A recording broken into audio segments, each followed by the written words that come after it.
Time to try out a few combat missions in Elite Dangerous Odyssey. But first, this sabotage mission. I'm warning you, stow that device. So the guards are a curious bunch. Anytime they see you wandering around, they will come over and take a look, and more often than not, they will scan you as well. This one wasn't too fussed about scanning, but simply stood there watching me until I disappeared around the corner. Now, as mentioned previously, this is the first phase of the alpha. There's plenty more to come. However, this phase does have its fair share of problems. In particular is the AI for the NPCs. We get to that slightly further into the video. Eventually then, the guard did turn around and continue his business elsewhere, freeing me up to access this panel with the arc cutter. The arc cutter is a tool that comes by default with the Maverick suit. In fact, all the suits actually have tools by default. It's something I didn't realise until after a little while, and I've actually seen quite a few people ask where to purchase the tools. Now the panel is out of the way, we need to override the mechanism simply by overpowering it. There we go, and we are now in the building. This was my first sabotage mission. You may remember on a previous mission where I got into a level 1 security area. The guards were completely fine with me being in there. That wasn't the case this time though, clearly because this time I broke in. Last time I walked in when the doors automatically opened. Bottom line, I was expecting a rather peaceful entry here, and it didn't go as I planned. Fumbling around there with the wrong controls as well, trying to get the shield on, which ultimately should have been on already. But live and learn, and that was a mistake that I wasn't going to make on the next bunch of missions. Have a good one. Case in point, exterminate these scavengers. This then was the first time that I've used any weapons in Odyssey. Wanted to make sure I had some fairly decent ones before going at it. Now on the left there, you saw me bringing up the combat wheel. This is brought up on keyboard by holding down the Alt button. It's not actually a sticky wheel, however, which makes navigating around it a little bit difficult. You can navigate it with a mouse. It's not that easy because it keeps jumping around to different locations like you see, or you can use the WASD keys. Again, not being sticky makes it a little problematic to select the option that you actually want, unlike the Q wheel, which is sticky and is much easier. Now alternatively, you can use keybinds for some of these options, but really I just wanted to point this out and see what it felt like without using the keybinds. So I do play the FPS section purely on keyboard. I haven't tried it out with an Xbox controller yet, something for later on. Now, one thing you may have noticed here is that when you get targeted by an enemy when they spot you or when they want to attack you, you very quickly get swarmed by others. Now, I was backing away here because I wanted to see how far the AI would actually follow us. With the low gravity worlds, it's very easy to jump on top of the buildings, and as you can tell, the AI doesn't follow us up here. In fact, they don't appear to jump at all. This allowed me to test out a couple of things. Firstly, the quality of the AI. Will they go into cover? No, they don't. They like to just tank the damage. Secondly, would they ever attempt to try and find a way up here? Again, no. You can see the shields of the enemies actually take a little while to wear down, and that's because I'm using a kinetic weapon here. An energy weapon would work much more effectively. But I can only carry 2 weapons on the Maverick suit, and neither of them are energy weapons. And there we go with the grenade. That's a pretty good job.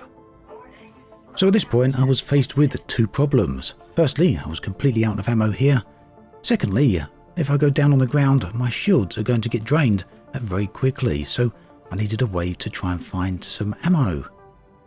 Fortunately, the low gravity meant I could play a game of Mario here and simply jump from rooftop to rooftop, keeping relatively safely out of the reach of the 2 hostiles.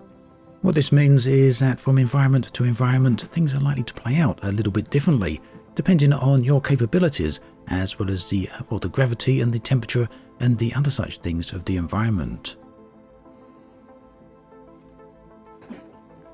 Now, ammo gets used up pretty fast, especially when you're using the wrong weapon against shields, but there are these supply crates dotted around, so essentially you've got an infinite restock, but you just need the opportunity to get to them without getting hit. And once again, I wanted to test how the AI would behave. There they are over in the distance where I left them. A couple of shots at one of the hostiles to tag him. Only one seems to have noticed, the other hasn't. And the real question is whether or not the AI will use cover on its way over to me, or will it just stand out in the open? It's going to get in range and stand out in the open. I think perhaps at the end of the day there's an argument to be made here that these guys like to tank the damage simply because they can, because they have the shields. But for me, that's not really a convincing argument. Okay, we're just going to tag the other hostile and do the same thing again. Now, do keep in mind two things here. Whilst yes, I'm pointing out some flaws in the AI, these enemies are level 0 in threat, so they're not the most intelligent or strongest of enemies to start with. Secondly, I haven't played this anywhere near enough yet to come to any sort of conclusion. So this is just my first impressions. The mission was actually fun, despite me not having the optimal weapon. But I do feel that perhaps the AI could be a little bit improved, or perhaps significantly improved. But it's something we're going to have to see over time. We'll have to see how it all goes. Now, with the hostiles out of the way and the mission effectively complete, with the exception of me having to leave the area, I wanted to basically loot the base. The base is abandoned, meaning I can take anything here without it being classed as a stealing, so effectively it would be classed as a salvaging. There's a whole bunch of rooms on the base. We can enter all of them, although the power is completely down. Fortunately, we do have the energy tool with us, which allows us to power up doors and get them open. We just transfer a little bit of power here. And you can see down on the left, that's actually used up some of the power from my suit. I do have a few batteries with me, which will allow me to recharge, and I've had to do that a few times during the course of this mission. This particular door I can't open, or this particular cupboard rather, but there are a couple of other cupboards here, and we can pick up these different objects. These objects are the materials and items that you'll need, the resources you'll need to upgrade your suit and weapons, so it's a good idea to pick up any that you actually come across. Finally, outside, I took a few moments to admire this light atmospheric planet. So Frontier have said that in Phase 1 of Alpha, planets are not fully updated just yet.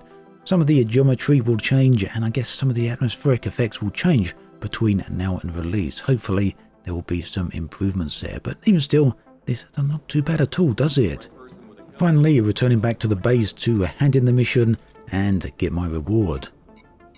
Ultimately, I'm really looking forward to getting in the ship and trying all those new planets out and taking a look around the respective environments. For now though, these missions seem pretty interesting. And yes, it is still alpha, but there's definitely a few things that are going to need to be improved and fixed. If you've tried any missions, do let me know which your favourite ones are below in the comments section.